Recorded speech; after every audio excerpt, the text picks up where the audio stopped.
Évangile de Jésus-Christ selon saint Jean. En ce temps-là, Jésus disait aux Juifs, « Si c'est moi qui me rends témoignage, mon témoignage n'est pas vrai. C'est un autre qui me rend témoignage, et je sais que le témoignage qu'il me rend est vrai. Vous avez envoyé une délégation auprès de Jean le Baptiste, et il a rendu témoignage à la vérité. Moi, ce n'est pas d'un homme que je reçois le témoignage, mais je parle ainsi pour que vous soyez sauvés. Jean était la lampe qui brûle et qui brille, et vous avez voulu vous réjouir un moment à sa lumière. Mais j'ai pour moi un témoignage plus grand que celui de Jean. Ce sont les œuvres que le Père m'a donné d'accomplir. Les œuvres même que je fais témoignent que le Père m'a envoyé. Et le Père qui m'a envoyé, lui, m'a rendu témoignage. Vous n'avez jamais entendu sa voix, vous n'avez jamais vu sa face, et vous ne laissez pas sa parole demeurer en vous, puisque vous ne croyez pas en celui que le Père a envoyé. Vous scrutez les Écritures parce que vous pensez y trouver la vie éternelle. Or, ce sont les Écritures qui me rendent témoignage, et vous ne voulez pas venir à moi pour avoir la vie. La gloire, je ne la reçois pas des hommes. D'ailleurs, je vous connais, vous n'avez pas en vous l'amour de Dieu. Moi, je suis venu au nom de mon Père, et vous ne me recevez pas. Qu'un autre vienne en son propre nom, celui-là vous le recevrez. Comment pourriez-vous croire, vous qui recevez votre gloire les uns des autres, et qui ne cherchez pas la gloire qui vient du Dieu unique? Ne pensez pas que c'est moi qui vous accuserai devant le Père.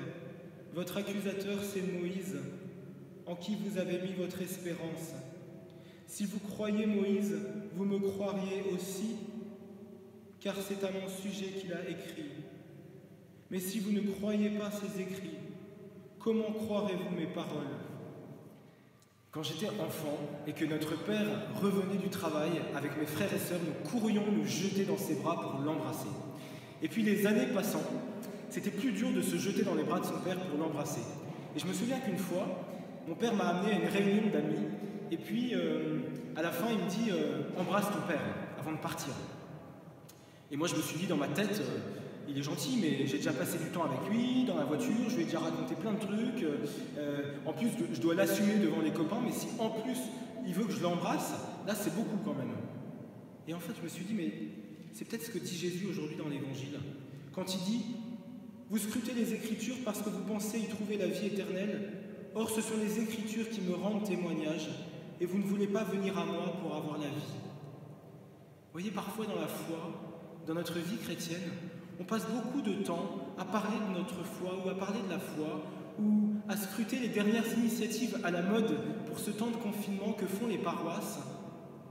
Mais nous oublions un peu d'aller l'embrasser, lui, d'aller voir le Christ en disant « c'est pour toi que je viens, c'est toi que je veux rencontrer, d'abord toi, et pas d'abord tout ce qui tourne autour de toi, mais toi, d'abord toi ». C'est peut-être la seule piste que je vous propose, chers amis, pour ce jour de carême, c'est de mettre un peu de côté tout ce qui tourne autour de la foi pour nous recentrer sur lui et sur celui qui vient nous sauver, nous guérir, qui vient nous exaucer, particulièrement dans les demandes que nous lui faisons.